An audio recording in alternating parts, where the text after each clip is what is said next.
لە بەندیخانە کۆنەکەی نوگرە سەلمان لە پارێزگای موسەنای باشووری عێراق یادی ڕۆژی نیشتمانی گۆڕە بە کۆمەڵەکان کرایەوە کە سوکاری قوربانیانی ئەنفال لە گەرمیانەوە بەشداری یادەکە بوون.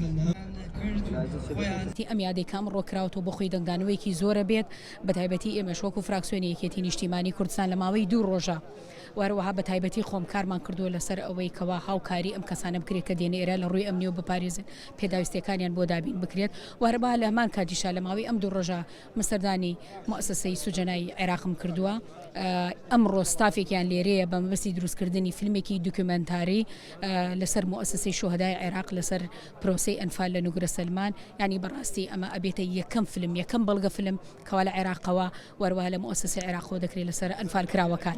لەگەڵ ئەوژە ئێمە ئەم ساڵ لە بودجەی ئەم ساڵ لەسەر داواکاری ئێمە بڕی 1.5 ملیار بۆ DNA بۆ کەسوکاری ئەنفال کراوەکان دانراوە کەوا لە داهاتووە DNA-یەکان وەربر بگرێت و خوێنەکانیان متابقە بکرێت لەگەڵ ئەو ڕووفاتانی کەوا ژماریان 172 ڕووفاتە ئێستاکە لە توبی عەدلی بەخا کەوتووە.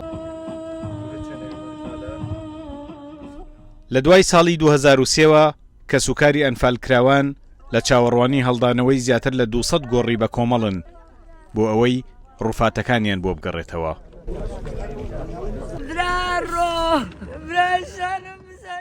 و عێراق بە سیاست ناوێ ئەم پرسە بجوڵێنرێ پێی ئیحراجە بن و ئێستاکە سەحراکانی جنوب ئەوانەی گۆڕە بە کۆمەڵەکانی لێیە ئەکرێ بە زەراعەت ئەکرێ بە گەنم و دانەوێڵا ئەمە واتە مەحوکردنەوەی ئاسەواری گۆڕە بە کۆمەڵەکان ئەمە یەک.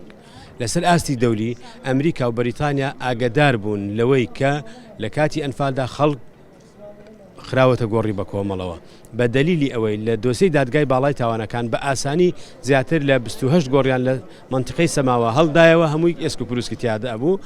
با پێت بڵێم من کچی ئەم نوگرە سەلمانم من 7 دانەما 8 دانەمان ژیانم ئەمە بووە. ئەمە چی پێیە؟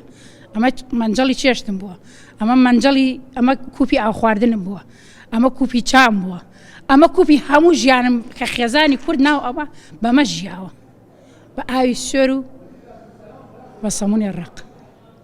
بەس مع الأسف بۆ کوردایەتیمان لە ماڵتان دەڕبێت تەسکینیمان بێت. تا ئێستا تەنها 1680 ڕووفاتی ئەنفال کراوان لەم گۆڕە بە کۆمەڵانەی باشوورەوە گەڕێنراونەتەوە کوردستان. بۆیە ئەم قەڵای زیندانە سەختە و ئەم گۆڕە بە کۆمەڵانە هێشتا مایەی حەسرەتن بۆ کەسوکاری قوربانیان. دوای 35 ساڵ کەسوکاری قوربانیانی ئەنفال هاتنەوە بەندیخانە سەختەکەی نوگرە سەلمان، بەڵام ئەم جارەیان بۆ یادکردنەوەی گۆڕە بە کۆمەڵەکان و جەختکردنەوە لەسەر داوای ڕەوای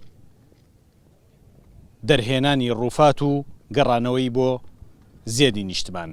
سامان کەریم کورتساد نیوز، قەڵای نوگرە سەلمان لە باشووری عێراق.